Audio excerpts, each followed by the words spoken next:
Welcome to the WCC stand at Kirchentag in Berlin. I'm standing here with Professor Dr. Esther Mombo from St. Paul's University in Kenya. She's also the vice-moderator of the WCC Commission of Ecumenical Education and Formation. My name is Marianne Edison, the Director of Communication. Welcome, Dr. Mombo. You are present at Kirchentag today to speak on gender-based violence. Could you mention what is the main focus on your presentation today? This morning, thank you so much for inviting me to be part of the program today, particularly at this stand. And I'm going to just look at a few things on the practical realities of gender-based violence as it affects us who are in theological education. I'll also say something little about the Ecumenical Theological Formation, in which I am vice chair. You have been serving in the ecumenical movement for more than 30 years. What's your strongest impression if you compare the last 30 years? When I look back, I see the ecumenical movement personally as something that has formed me, as something that has created a space for me to be able to grow theologically, particularly in the public square, but thirdly has given me a voice to raise those issues that are sometimes difficult for the churches, especially issues of violence. What could we do more as churches together in the world? As churches in the world, I think it is important to go back to our main focus of God creating men and women and giving them power to be stewards of the earth. And so with that kind of understanding, it then pushes us to be stewards of each other as men and women, affirming each other's life and creating space for each other to grow. And secondly, to be stewards of the earth, to do away with those things that destroy the earth in which we are supposed to maintain life. As well as that, it is important to deal with those issues that kill relationships. We live in a world today that is characterized by violence. And in cases of violence, as we see it today, we see issues around refugees. And when we look at refugees, the face of those who suffer is the face of women and children. And as a church, it is important for us to focus on looking at those issues that create war that ends up destroying women and children. But as much as that, to also create a just society where we are able not to fear each other, because our world is also characterized by xenophobia, and the fear of the other is based on misunderstanding of the other. And that fear also goes on to bring up issues of power. And violence basically is an issue of power, whether it's power between genders, power between races, power between people.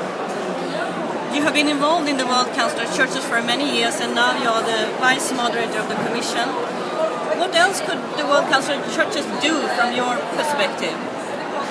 Two things come out critically for me. Is the engagement of young people, because we are to pass on the mantle. And those of us who've been in the movement for a long time now have to pass on the mantle. We can only pass on the mantle in terms of forming. Formation becomes then important. How do we form the next generation? Not that we'll form it next time, but how do we form them now? So encouraging more young people to be engaged in issues that the World Council of Churches puts forward. Issues of justice, issues of peace.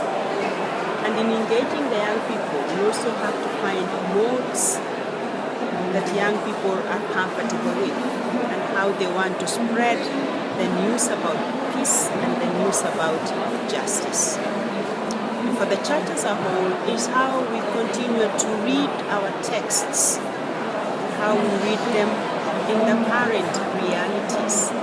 And our aim is to go back to the fact that God created us, men and women, and gave us power to be stewards of this earth. Thank you for that. We are on the Pilgrims of Justice and Peace since the assembly in Busan 2013, and this year we have a special focus on Africa. That's your continent. What do you wish for Africa at this moment, with a special focus for women and young people? Africa's realities are twofold. There is one reality where you see a growing continent, a continent that is young, both in terms of its people and both in terms of the resources that they continue to build. But the other reality is a sad reality, a reality of war, a reality of exploitation, a reality of exclusion.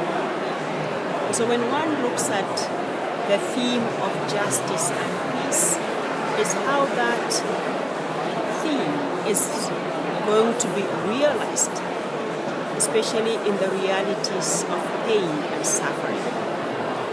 And for women and children, that reality will not be realized, or the reality of justice and peace can only be realized when there is equity, can only be realized when the churches are able to name and shame the aspects of violence that happens within the homes, within the churches, and within the wider society.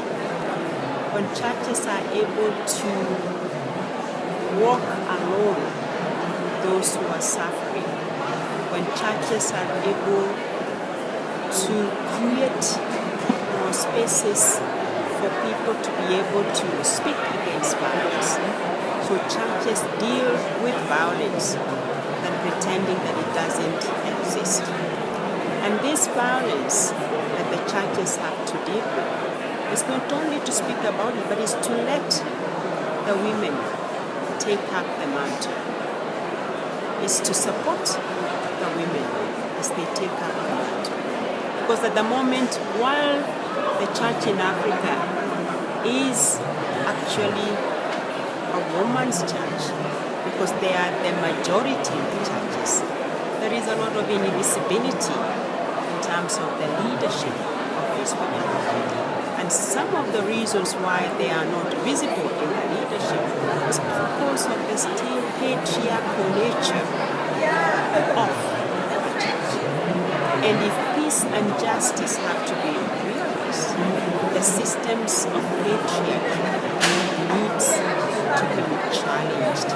And they will be challenged by both men and women working along with each other. And that is when we can realize justice and peace.